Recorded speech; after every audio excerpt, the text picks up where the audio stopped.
Hi, I'm Shoestring Jane. Welcome back to my channel where I talk about all things thrifty, frugal and money saving.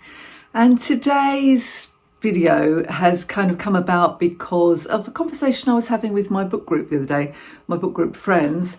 And once we've talked about the book, we always go off at a tangent, and we were ending up talking about just how worried we all are about the kind of state of the world, really, and how anxiety provoking it is.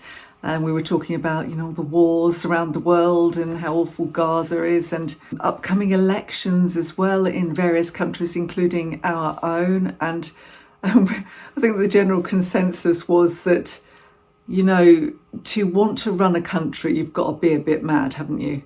This stress and strain and the fact that you can't please all of people all the time. And what we hope is that we just don't get a complete lunatic. And there are a few of those about, aren't there? Let's face it. And there's things like, so much poverty in the world. There's a cost of living crisis here.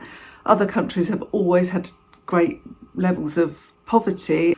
We consider ourselves in the UK to be, a relatively affluent country. And it's kind of shocking when you realise how many people now, because of the cost of living crisis and various other things, live below the poverty line and are really, really struggling with basics. And it shouldn't be happening, it just shouldn't be happening in a rich country like ours. But my friend Jackie said something that really resonated with me, which was that after the Brexit vote, and she voted to remain, so she was really, really disappointed. She also runs a business and it was going to impact on her business.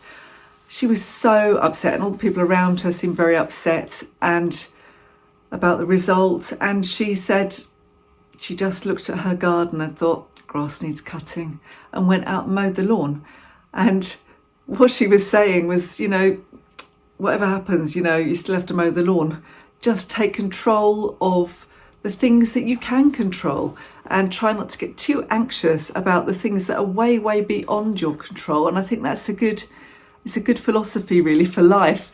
And I think personally, since COVID really and Brexit, the whole thing, all the stress around those things and all the arguments, I have kind of pulled back from Facebook. Although I do have a group, but my Facebook group is to do with frugality, so that's my second-hand and frugal life, so I go on for that.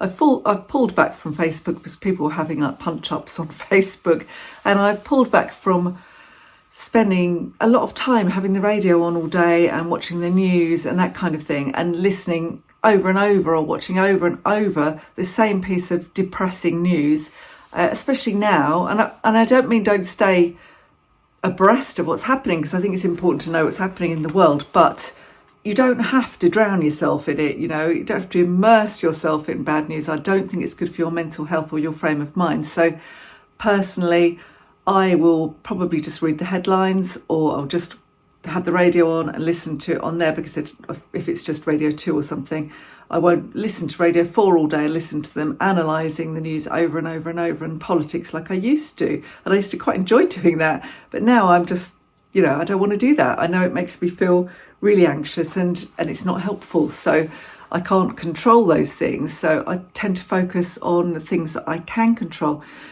I think it's particularly relevant when we're thinking about finances. So, some people are genuinely out of control because they haven't got enough money coming in, and I'm not really addressing it at those people.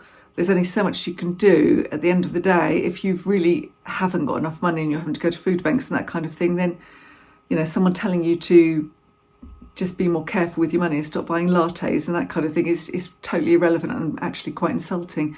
But I'm thinking about your average Joe, and just the kind of things that we still continue to do even when we're feeling the pinch. Like, I feel a bit depressed, I'm going to buy myself something new, and the next thing you know, you've been on Amazon or you've been on eBay or anywhere else really, and you've got a couple of items in your basket, even if you can't really afford them. Or you look at the rich and famous and the lives of the rich and famous. This is something I just do not do, and I don't understand the appeal of it.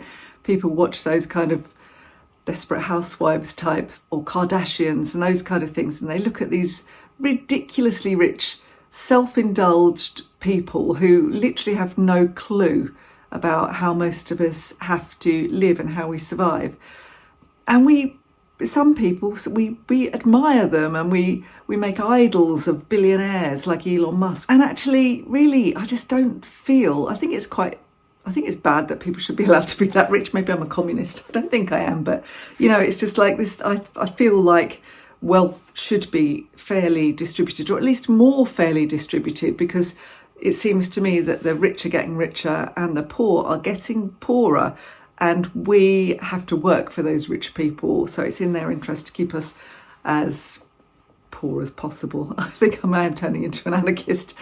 But so what we tend to do is we scroll through Instagram and we look at the lives of people who are doing or seem to be doing much better than us. And we try to recreate their lifestyle, even when we can't afford it. So we want to have the life that we see other people have. But actually, if we look around, most people are broke and most people don't have that life. So there's no reason to and there's no point to keep overspending when you can't afford it. I think having the kind of lack of money or just our finances, the situation can seem really overwhelming. And because it feels overwhelming, we perhaps ignore it and choose to stick our heads in the sand. We feel like, I think I said this recently in one of my videos, that especially for young people, it feels absolutely impossible for them to get on the property ladder, for example. So they don't try. They just say, well, I'll just spend my money on going out and having fun. I might as well enjoy myself. But I think, well, actually, yes, I'm not saying don't go out and don't enjoy yourself, but I am saying if you've got a bit of spare cash, save it. Put it in savings. I wish I'd done that from an earlier age, because one day maybe you will be able to afford a property. Maybe you'll find a partner or some friends, you can get together and get a property. Who knows what will happen? Maybe you'll come into some inheritance and then what you've got already will allow you to buy a property. So you just don't know. Maybe you'll get a fabulous job in the future. So I just think, even if your end game isn't to buy a property, having savings gives you a level of security that when the world seems so uncertain is well worth having. So, for some people who were very, very prudent with their money and careful and didn't have any debts and had lots of savings, maybe had some investments before the cost of living crisis happened, are probably doing okay now, aren't they? They're okay. They've survived the difficulties that cost of living crisis can bring. And that might even be, if you've got a cushion, then you have a job loss for a few months, you have money, so you've got something to fall back on.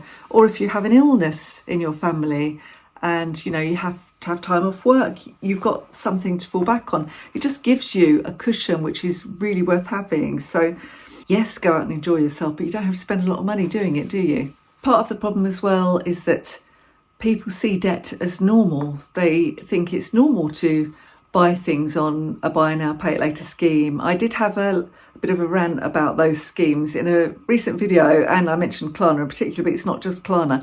And the fact that they make buying stuff you can't really afford really easy by saying, pay this in 3 easy instalments or pay it off next month and that kind of thing. Or you can even take out credit at a cost, So it seems kind of normal. So that's on every purchase. It drives me mad that every potential purchase, it offers you the chance to spread your payments. So it makes you think, oh, well, actually, I can't really afford this, but I'll buy it because I can spread it over 3 easy payments. If you do that multiple times, then those 3 easy payments become maybe not so easy and in fact quite difficult and even unachievable. So I don't encourage that. I don't think it's a good idea. And I don't like the idea that credit card debt is normal, and it's really normal to have a massive car debt. I had a quick look to see what people pay on car debt, and there was a Whatcast survey, and they suggested that people paid £300 to £400 a month on car repayments. That might not seem much, but it's a bit of a chunk actually, isn't it? I mean, it's half of my daughter's rent, for example, which she's also struggling with. So I just think, what if you saved for a few months for a car and bought a second-hand old banger, as I tend to do, and say you paid like £1,500 or £2,000. What if you saved for that and then continued to put that £300 to £400 in savings? It would add up really quickly, wouldn't it? And okay, you wouldn't have a shiny new car, but you'd have a vehicle that got you from A to B, and you'd get the benefits of savings and no debt, maybe pay off the debts. And that can be really empowering, I think. When you feel out of control and you feel you have no power, when you can make yourself feel empowered, go for it. So having no debts and having savings is a good way of getting control. And then whoever is in power, in whichever part of the world you live in, then you've given yourself more of a chance of, retaining control of your life. Being good with your money will hopefully see you through. And you might say to me, but I don't understand money. We don't get financial education at school. And that is true, we don't. But there's nothing to stop you giving yourself a good financial education. There are lots of resources online. You can go to something like Money Saving Expert. There's Debt Camel if you've got debts. There are the charities like Step Change that you can go to for advice on how to manage your money and debt, and what's an interest rate, how do they work, and those kind of things. What sort of savings can I go for? And read books. You can read books. There are some classic books about. Dave Ramsey is good, although very much geared to the American market. This one is another American one. It's an old one now. You can see it's very dirty. I think I must have spilt some tea on it. Your Money or Your Life by Vicky Robin and Joe Dominguez. And that's a classic, and it just makes you really look at how you manage your money and how you understand money and what steps you can take to free yourself of the need to be chasing your own tail in order just to stay in the same place. And there are others, these tend to be American, but there are British ones as well, I'm sure, but they still apply. This is quite an interesting one, Cheapskate Next Door. And this is another classic, The Millionaire Next Door, which is all about how, people quietly become millionaires by just being prudent with their money.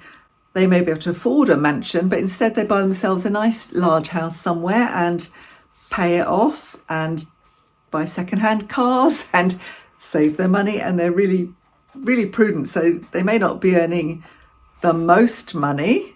So in some occasions, maybe they're not earning very much money, but they are so careful with their money that they end up with enough to call themselves a millionaire, or these days, probably that's not very much, but even more, a multi-millionaire. So just, give yourself a financial education, take control. You can get all of these books cheaply online or from your library. If you feel out of control with your money, just take one step to regain control, and then take another step, baby steps. So you can get help and advice on debt. I've already mentioned there are various charity sites that can help you out. And write a budget and stick to your budget. Know where your money is going. Know your income, know your outgoings, and set yourself a target for spending in categories that you can control, like groceries and entertainment and clothing and that kind of thing.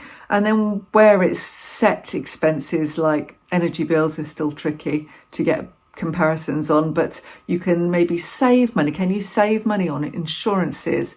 Can you save money on your mobile phone contract, on your broadband contract? There are still ways to query what you're being charged and shop around. Start an emergency fund. Even if you're paying off debt, I still think it's worth having an emergency fund, because once you've got one, it can enable you to not get into debt if you have a small crisis. And look at how you might be able to increase your income. My last video on how I quit the 9-to-5 and various side hustles that I put together will give you some ideas, hopefully. So I think to conclude this little chat, just take control where you can. And it's so easy to be stuck like a rabbit in the headlights when you feel out of control and anxious, not just about money, about anything really.